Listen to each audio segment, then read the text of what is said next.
We're recording. We're recording. I'll refrain from singing. All right, street committee meeting, May 6th, 2019. Kathy, can you please take the roll? Carter, Here.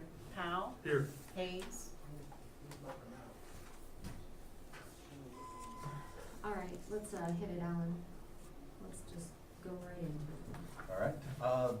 Before we jump straight into the agenda, the first two sheets of paper that I provided are the estimated budget carryover surplus and the estimated shortfalls and supplemental needs. The first one is the original one that I had done a couple months back, and the second one has some updates highlighted in yellow.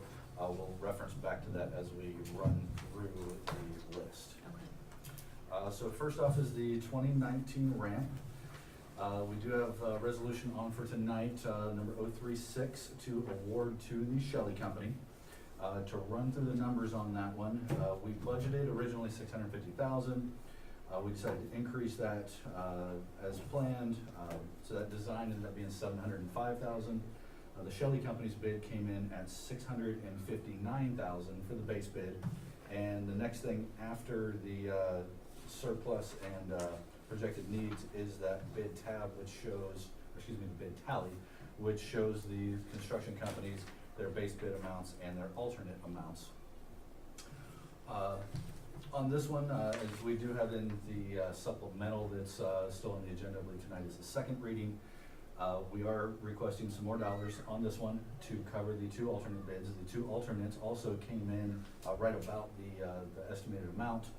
So we're looking for a total cost here of $906,000, well, almost $907,000. And the supplemental for this project, we originally put $300,000 in the projected needs, and we backed that down to $265,000. And one quick note on that surplus versus supplemental needs, the dollar amounts for three projects did change, but the total value of the supplemental needs did not change. We just shifted it around based on the bids. Because this one came in under the expected bid amount. And actually, while I'm talking about that sheet, the carryover surplus, there is a new line on the surplus, which is the Columbia Road Bridge project. We may have already mentioned this. We found out back in April we had $65,000 reimbursed to us from ODOT. That finally closed out a year and change later. But we got some money back, so that's a good thing, right? I feel like the street fund is charmed right now. I don't know what keeps happening, but whatever juju, let's just, keep that going. All right. We'll talk about it. All right. So it happen. Right. So that is everything specifically on the ramp. I think we are looking for a motion to recommend that resolution tonight. I'm happy to answer any questions about that one. I move that we, the street committee recommend approval of the resolution this evening for the ramp. Second. Carter, Hold on, do I need to amend this? Well, amount? that does include sorry, I should have mentioned this before. The resolution includes the base bid and both alternates is the way it's written. The alternates are separated in the resolution if we want to remove those, but we may want to say the base bid plus both alternates if that's the recommendation. Yes, because we want to get those alternates in. So recommend approval of resolution 036, correct? Correct. For the base bid and both alternates. Second. Carter, Yes. Powell, Yes. Easy enough? Okay. The next one is the Pataskala Safe Travel Plan, and the next sheet in the packet there is the bid tally for that one. Engineer's estimate was $129,000. All three bids were under on this one. The best being MP Dory at $124,000. So resolution 2019-035 is on tonight's agenda for that project.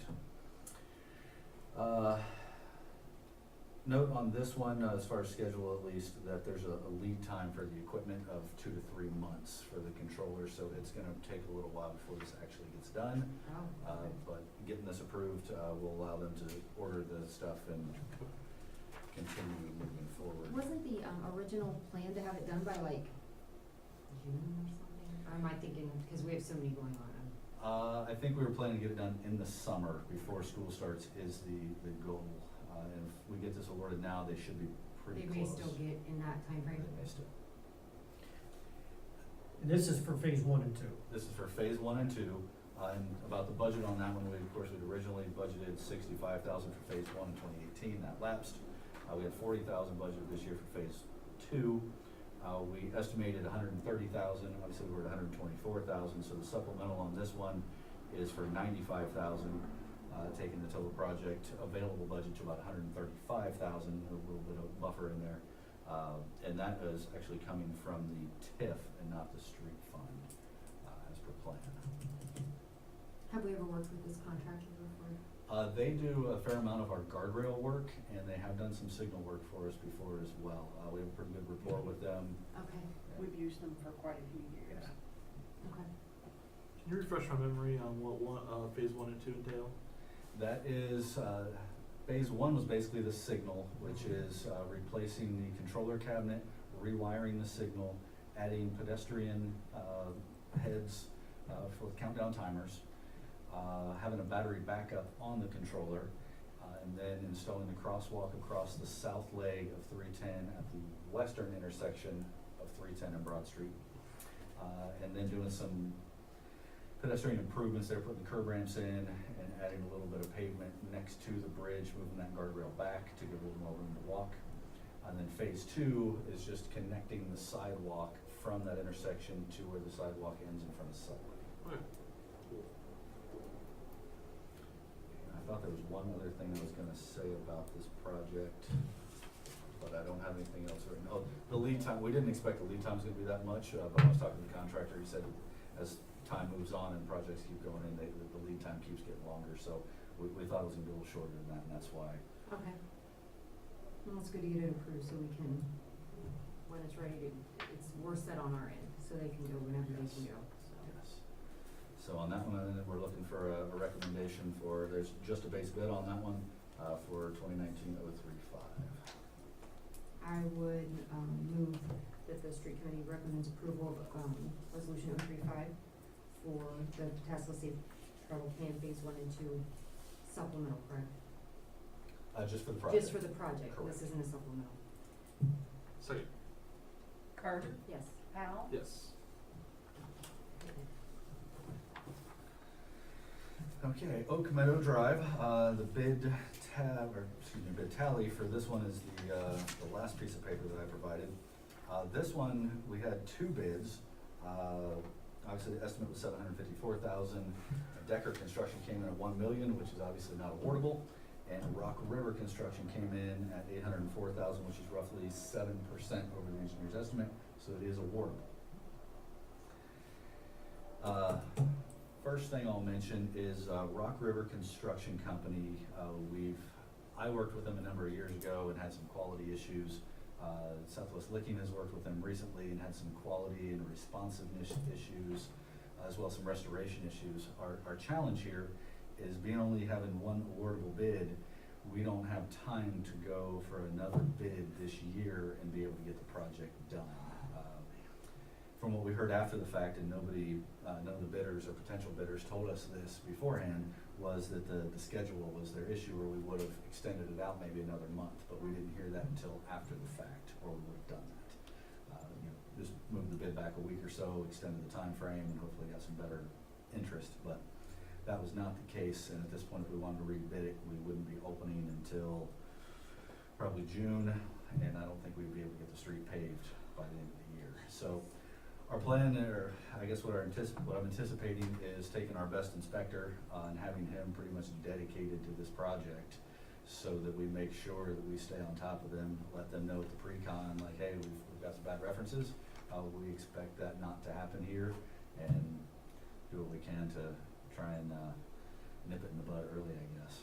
Yeah, because of all projects to have to worry about this this is not the one. Right. Like, seriously, this is not the one. But I'm also, not ready to have to tell the residents that we're gonna push this back either. So, Both. I just, right? Yeah. So, this sucks. I feel confident the inspector that Alan has identified to be on here will certainly be a bulldog with them. The other thing I wanna mention, can you talk about the alternate of the asphalt trail versus the concrete sidewalk? Yes, there was an alternate on this one. The base bid included the asphalt path. The alternate was for sidewalks instead of the asphalt path. That alternate came in at $34,000 additional to the budget. So we did not include it in the resolution based off a previous conversation, and I think the original, one of the original claims or needs for the project was safety. Agreed. Absolutely. So the resolution as presented, if approved, would include the asphalt path. Okay, and that was gonna be my question, because I feel like we've made a lot of concessions from where this started from to where we are right now. And if it gets done, when it gets done, Yes. it will have, really, I mean, almost $1 million in a project, so Very I think expensive. we've really extended ourselves out there for it. I would just say, the only, with that inspector, let him know that, council just recently had not a great experience, and they're not, they're not, keen on having to, have to deal with that, so that we're watching closely. I would just let them know. Duly noted. And I have no problem coming and hanging out with them, even though I have no idea what I'm looking at. I can ask 1,000 questions and drive somebody crazy, so if necessary. We tend to stay on that stuff pretty well, so I think we'll be in good shape, and we'll definitely keep an extra watch out on that one for sure. Okay. Uh, Well, I guess then, I move to recommend approval of resolution, is this one, 034? 037. 037 for the Meadow Drive project. Second. Carter, Yes. Powell, Yes.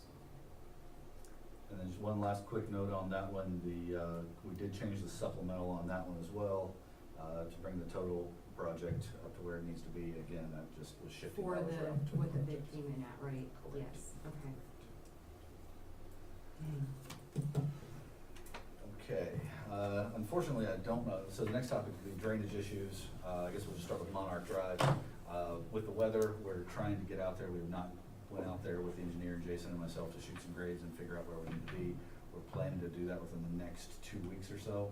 Get out there, figure out what we need. We'll have Hall and Associates put together a spec sheet, more or less, and then get some contractors to take a look at that and give us some proposals for that project.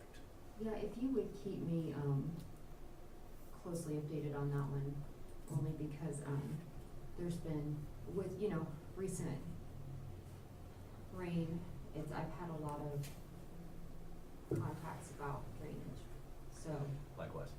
I bet, but I haven't had as many as you have. So, if you could, just let me know, I'm just looking for a timeline, just to make sure that I can say to them, we're doing what we can, but.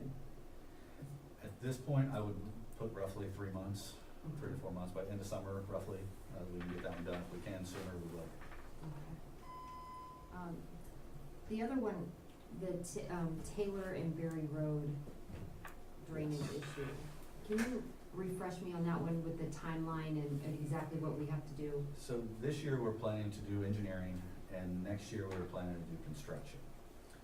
What I'd found out, I was hoping this project was gonna be a little bit less expensive, but as we got into it, we found out that, the Community Water and Sewer District has water on one side, sanitary on the other, and there's also a gas line in there as well. So when they put that in, they shouldn't have affected the original alignment of the storm sewer. But from what I've heard about talking to different people, is that they did affect that, and so we're gonna have to some extent, design around them, to make sure that we get the, the drainage appropriately. So it's gonna take a little bit more effort. So I was figuring for a $150,000 project and a design budget of about $15,000. What's come in is a design budget of roughly $33,000, and and then another $7,000 for bidding. So a little bit higher than what we were expecting. So I've had Hull kind of give me a gut check on that. They came in a little bit lower, so I'm probably gonna have them and another company also put in give us a proposal on that work to see what we can find that's a little different than that. I'm still thinking it's gonna be in the 25 to 30,000 range just because of the cost there. Good news is we've had some savings on some other things, so I think we can still afford to do that, and probably within the existing budget without having to ask for any additionals. So had a resident, right in that stretch recently, who's adopted me. And, you know, had a lot of questions about the drainage there, and I gave him kind of the high level, you know, telling him I rely on the experts, I do not claim to be one. So, also was the question posed about the speed limit along Taylor, or in that area, because of, his argument is the houses and the spacing of the houses, and that the driveways and the mailboxes are right on the roadway, like, you know, everybody kinda comes right out on the roadway. And it's 35, whereas in other residential areas with the same setup, it's 25. And I let him know that we don't necessarily have control over the speed limit. So, you know, 100% control over it. But can you kind of give me an idea of how they come up with, I mean, how they base that to be 35 versus 25? So, of course, the original was when the city became the city. Right. Everything was pretty much changed to 35, and I think some of those, like Graham Road was an example that was decided to be 25, and because it's a narrower road with a fair amount of houses on it. We can adjust our speed limits. We would need to do speed studies to do that appropriately. Those involve typically getting a consultant on board to do the speed studies. They're not terribly expensive, but we've actually had a number of concerns, complaints on both sides of the fence as far as what speed limit should be in different areas. And what I would like to do eventually is kind of come up with a master speed limit plan, because I think there's some that could be increased. Some stretches of Mink Road where there's not terribly populated, as well as some others that we could probably increase to 45, and then some others that may need to be decreased or adjusted. I don't foresee that Taylor Road would score any less than 35, based on my familiarity with speed studies, being that it's a pretty major through street for us. It is a major through street, and I can imagine the frustration of the residents in that area trying to get in and out of their driveway, especially those with driveways that don't afford them to be able to turn around. You know, they either have to back in or out of it, based on how, you know, whatever. So, is that something we can look at, along the same lines of what we're doing with the intersections and the timing of the lights? Kind of like a master, you know, overall kind of view, maybe up next That's kind of thing? definitely what I would like to do. Getting to that to this year would probably be a challenge, Sure. but it's definitely something I want to get to. Okay, so maybe we should put that on our wish list for 2020 to start, looking at. Okay. Because I would agree that there's definitely areas of mink, and, I've traveled Graham a lot more recently, especially, where it comes in contact with mink. And it's terribly frightening, that road. You can't, and I have a relatively small vehicle, and I can't pass a school bus on that road without one of us going off the side at certain points, like down by Church on the Rock and that area. And I never realized how, I don't know if it's eroded to be that narrow, like if it's kind of over time, or, but it's terribly narrow. So if that, maybe just, if you guys could take a look at that and, keep that one in the back of our mind too. When we're starting to talk about my concerns with the intersections and the roads and everything in that area, and the way Facebook is right there, Graham is gonna build up pretty quick. I have a feeling that that's gonna be one of the ones that go back there, so I would like to really, you know, keep an eye on it. Okay, some of the interesting things with Graham Road is, one, the right-of-way through there is roughly 50 feet. It's one of the ones that, it's not exactly shown too well on any records that we have, and it's kind of a rough estimate there. From what I've seen, that roadway, I wouldn't say it's eroded to be that way. It's probably been several layers of chip seal, and maybe so for us to widen it is gonna take a little bit of effort, extra effort to go and build a base on whichever side we widen, and to get it to a more appropriate width, so. especially learned how frightening that area is when you're teaching your 15-year-old son to drive on the way to school in the morning with the sun in his eyes. So, you know, we almost got, you know, really familiar with the grass along Graham Road this morning, so. I was just thinking, along the lines of the intersection plan, I think in the 2020 budget, we could identify a CIP project to do, traffic studies and speed limit study plan project, and go about it that way with the support of the street committee. Oh, I like that, because it could be speed limit studies along with, you know, traffic studies, to look at that area as a whole. And so as you travel those, you know, you can really see where the frustration of some of the residents comes through. And if you had to, you know, deal with that every day, I'd see that'd be an issue, so. Okay. We will include it. Anything on that? I don't know. Alrighty. Other drainage issues in general, I was working to, or I am working to put together like a minor projects update. It's in progress, so hopefully by the next time we have the next street committee meeting, I'll have that fleshed out with Okay. rough schedules and problem solution schedule budget. No pun intended, okay. Flush that. And then on to updates.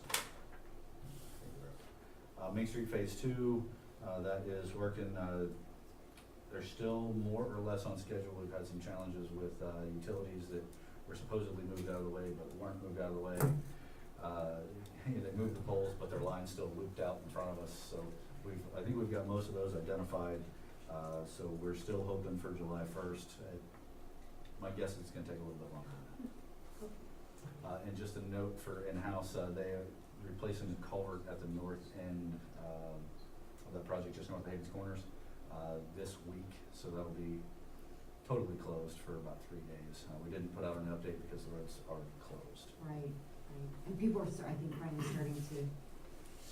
And the police have been helping us out with that. The contractor has asked me a number of times, hey, can you help us out with the traffic, because people are not abiding by the closed.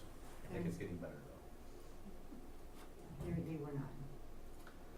Taylor Road Path Project, I haven't been out there, but I think they've got the surface course of asphalt complete now. I know it was almost complete the last time I was out there, so they should be working on restoration. Hoping to have that one done by the end of June at the latest. Shouldn't be an issue with that one. And then traffic signals and intersection improvements, as well as the safety capacity study. All the counts were done about 2 to 3 weeks ago. That data is being analyzed now, and the safety portion is also in progress. Safety reviews in progress. So we expect both of those towards the end of the summer. But they are moving forward, and that is everything that I had specifically. I have a question. In Hazelwood, back in my neighborhood, where we're building our new homes, the crews have been dropping a lot of material on the streets, like rocks, not like small gravel stones, but big rocks, and well as other nails and stuff like that. There's been a lot of people in our neighborhood that have got flat tires because of it. I don't know if that's something that you can handle or. So we stay on these developers, and we're on them regularly. We use the planning and zoning violation process, where we'll basically give them a door hanger, say, hey, your streets are dirty, you need to get them cleaned up. We give them 48 hours to do that typically. Next step is a courtesy letter saying, hey, reminder again, get this cleaned up. Giving them 48 hours plus or minus. And then if that doesn't work, we give them a violation notice, and sometimes that includes a court summons. We continue to have that problem, and actually over the past couple of weeks, we've kind of been a little bit more aggressive with that, where we're cutting out the door hanger phase, and if it gets to a point, we're gonna cut out the courtesy letter phase and say, hey, we've warned you about this before, you're getting a violation, which will end up in court summons. If you have a specific problem on a specific time, that's the first I've heard about nails and such. Okay. So if you have that, please give me a shout, let me know, and I will get my inspector out there to let them know. That kind of thing, nails and such, we want that cleaned up immediately, and we won't give them any flexibility on that. rocks and mud they're hauling out of there constantly. We understand they need a little time, but we're trying to cut that down because it has been a problem in a lot of places. So, thank you. I was just gonna say, I know, excuse me, our zoning inspector is aware of the nails and the issues there, and he's been in contact with them as well, so. Okay. Cool. That's all I have. The only other thing, the street sign at Faith Ann and Taylor is still gone. It had fallen down during Yeah. the heavy snows, and I thought we picked it up, but now it's just gone altogether. I figure it's probably decorating somebody's teenager's bedroom or something fun like that. But yeah, it's completely gone. And that project is coming along nicely. It's a bit of a mess right now with dirt and such, but people are enjoying the path. That's what I've heard. That's a good thing. I mean, I can't even count how many people are on it a day. So here's my only question, and I don't know if this is something we can do anything about or not. It's not anything I realized until there was a path put along, that area. When you're turning right into your complex, I'm gonna use myself for an example, and the path is coming this way and there's somebody on a bicycle. And they're just, I've had kids dart, so you're making a right turn and you don't necessarily see them coming from that area. And I don't know if there's any mechanisms that we have to slow people down at that spot. I don't know, like, maybe some, safety poles or, Well, I don't know, it's, I ride the T.J. Evans Foundation Trail regularly, and at any of the intersections, they have stop signs on the path. They're, smaller stop signs on a wooden post. do they? Okay, can so do maybe something like that's, maybe that's coming. I don't know if that's part of what they plan to do or not. I don't recall I it. don't either. Regardless, I think it would be a smart move for the path side to have those, at all the intersections. We can take a look Yeah, at it. I've had to especially caution my children when driving, because we even have a right turn lane to get into there. And so, especially after 15 years of turning right into an area, you just kind of, and yeah, I've caught it a couple times. I've had a couple close calls with mainly the little kids, so, something to think about. I don't know what else we could do about it. Okay. But other than that, man, it's awesome. People love it. They're all rain, shine, whether they're out there working on it or not, That's great. people on the path. So Good. we're quite pleased. We did have a couple of issues with driveways, where the path kind of humped up, and driveways, we got those worked out. We Okay, did some extra on those driveways, to make it, more user-friendly for the residents that are there. Obviously, the restoration, we have a nice dry day today, but the ground is still pretty wet. I know as the street department, we have a number of places where we're trying to get to restoration, but if we go in there now, we're just gonna tear Yeah. things up. So hopefully, the rain will ease up a little bit for us and we can get some of that restoration I done. have noticed the driveways, some of the driveway improvements, and they're looking better. So I can see where they've come through there and cleaned a little bit up, so. Cool. All right. Anything else? Anything? No? All right. Motion to adjourn? Second? Carter? Yes. Powell? Yes. BJ, was mine at 6? Tim, I had yours at 5:30, actually. I don't know what I have. When did you have theirs then?